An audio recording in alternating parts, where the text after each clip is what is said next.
তারা যে জনসেবা করে এটা সত্যি প্রশংসনীয় এবং তাদেরকে আরো বিশেষভাবে ধন্যবাদ জানাচ্ছি।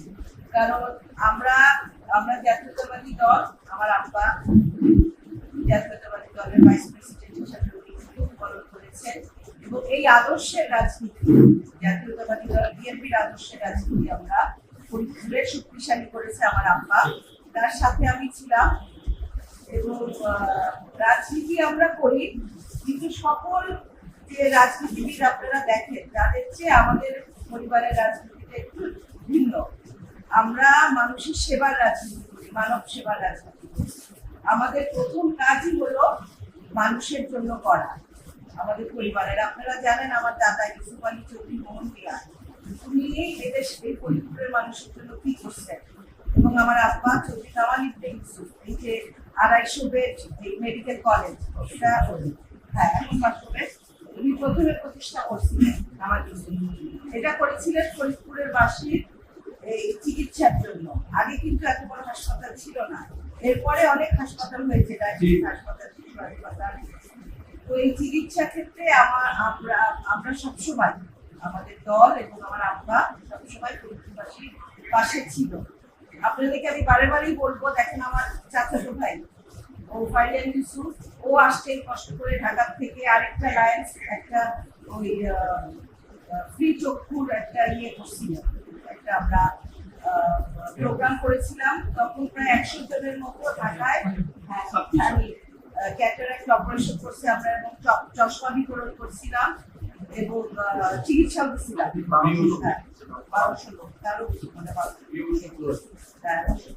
চশমা দেওয়া হয়েছে, ফ্রি অপারেশন ঢাকায় নিয়ে যেয়ে করানো হয়েছে। তো তারই ধারাবাহিকতায় ফরিদপুরে আমরা একটা ওনারা লায়ন্স ক্লাব ফরিদপুরে ওনারা এটা অর্গানাইজ করেছে।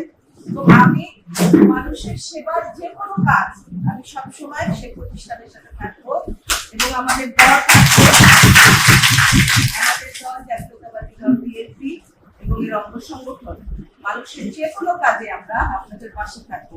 আপনারা জানেন যে এই 15-16 বছর এই ফরিদপুর তথা এই দেশের মানুষ কিভাবে বঞ্চিত ছিল না, আপনারা ভোট দিতে পারেন নাই। আপনাদের পছন্দের কোন নেতাকে আপনারা ভোট দিতে পারছেন? আপনাদের সকল অধিকার, ভোট তো দিতেই পারেন নাই।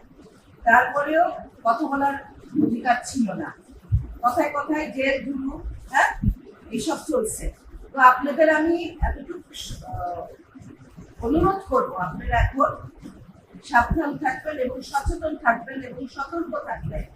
আমাদের এখানে কি দরকার, একটা এমপি আপনাদের নিজেরা নির্বাচিত করে এমপি করবেন না, যার কাছে আপনারা যেতে পারবেন আপনাদের প্রয়োজনে।